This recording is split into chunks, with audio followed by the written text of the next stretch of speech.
Imagine this. It's a cold morning on December 1st, 1948, and you're walking along Somerton Beach in South Australia. On a patch of sand not far from the crashing waves lies a man. Dressed sharply in a tailored suit, his body leans casually against a seawall. His legs are stretched out, his feet crossed as if he's simply relaxing by the beach. But there's one catch. He's not breathing, and no one knows who he is or how he got there. This is the story of the Somerton Man, one of Australia's most enduring mysteries that spans espionage theories, cryptic codes, and a puzzling DNA breakthrough. Welcome to another cozy and captivating episode of True Crime Sleep Stories, where today we unravel the enigma of a man who took secrets to his grave and possibly beyond. Light a candle, crawl under your coziest blanket, and prepare to be transported into a tale of unanswered questions and whispers from the past. But before we dive in, I've got some exciting news. Mark your calendars for CrimeCon 2025, happening September 5th through the 7th in Denver, Colorado. Come meet me in person, chat all things true crime, and snag an exclusive signed copy of one of my books. Be sure to use my code BRINK, B-R-I-N-K, at checkout to get 10% off your tickets. Plus, as a special bonus, when you use that code, you'll receive a free copy of my True Crime Sleep Stories book. Just DM me for details. Now, settle in, relax, and let's explore the curious case of the Somerton Man. Who knows, by the end of this episode, you might find yourself uncovering a piece of the puzzle that's eluded the world for decades.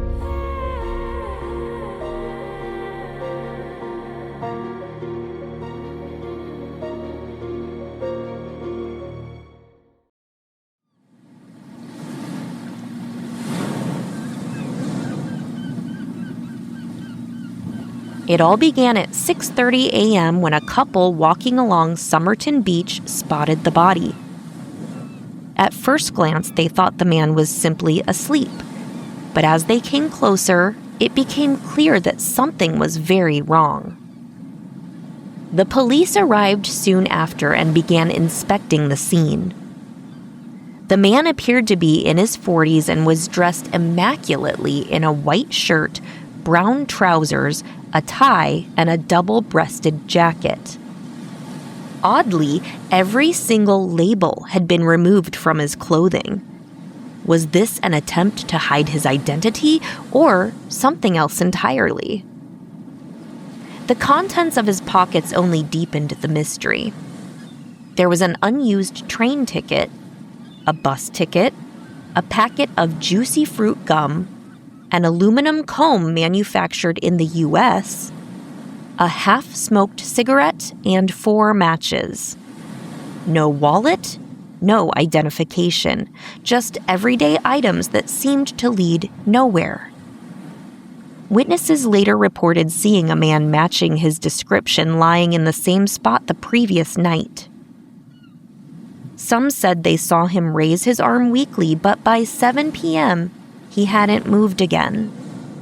They assumed he was drunk or asleep, never imagining he would soon become the focus of a decades-long investigation. In January of 1949, over a month after the man's death, a suitcase was found in the Adelaide railway station. It had been checked in the day before the Somerton man's body was discovered. Inside were everyday items like shaving gear and pajamas, but also peculiar things like a stenciling brush and a pair of scissors with sharpened points. The suitcase also contained some marked clothing, including a tie labeled T. Keene and a laundry bag with Keene stitched into it. Police thought they had their first clue. But after an exhaustive investigation, they found no missing person named Keene in any English-speaking countries. It's almost as if Keene was a deliberate red herring placed there to mislead anyone attempting to trace his identity. And then came the breakthrough, or so it seemed. A small, scrunched-up piece of paper was discovered sewn into a secret fob pocket in the Somerton Man's trousers. On it were 2 Persian words written in a distinctive font, Tamam Shud, which translates to, "It is finished." The phrase was traced back to a rare edition of the Rubaiyat, a collection of Persian poetry often associated with themes of life, death, and finality. Police appealed to the public, and shockingly, a matching copy of the book was handed in. It had been found in a car near the beach around the time of the man's death. As investigators examined the book, they found faint indentations left from handwriting.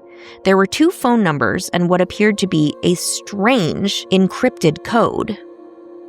One of the numbers led to a woman named Jessica Thompson, who lived just a few hundred meters from where the body was found. Jessica reportedly became visibly distressed when questioned about the case, but she insisted she did not know the man. The other clue, the cryptic code, provided no answers.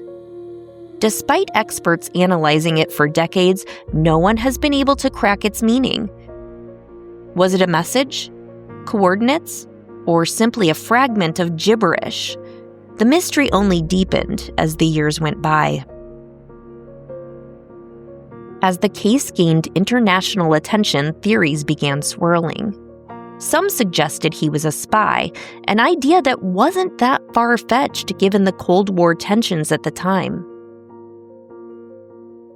The cryptic code and the secrecy surrounding his identity all seemed to point to espionage.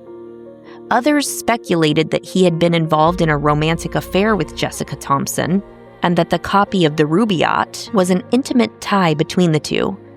But Thompson consistently denied knowing the man, leaving only more questions in her wake. Fast forward to 2022. After decades of dead ends, a breakthrough came in the form of modern DNA technology. Using a sample of hair preserved in the Somerton Man's plaster death mask, genetic genealogist Colleen Fitzpatrick and Professor Derek Abbott revealed his identity to the world.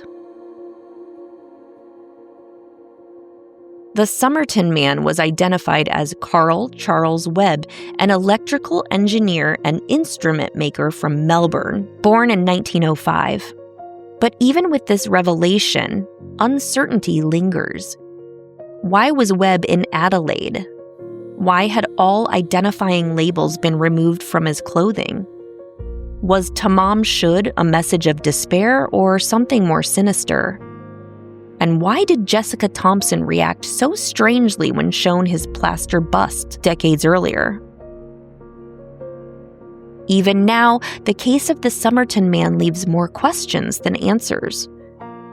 While we now have a name, Carl Webb, the mystery of his death and the events leading up to it remain shrouded in shadows. Did he die from an untraceable poison? Was he caught in the clandestine web of espionage? Or was he a deeply troubled soul carrying the weight of personal battles to his grave? The Somerton Man's story reminds us of one thing. We may unravel the facts, but the truth sometimes stays just out of reach.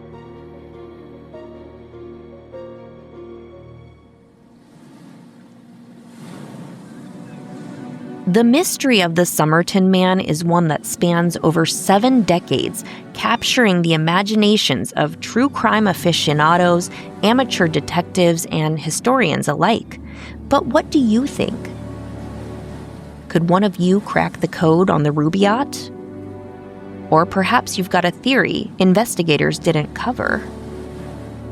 Until next time, stay curious, stay vigilant, and always keep a notebook handy. You never know what mysteries you might stumble upon.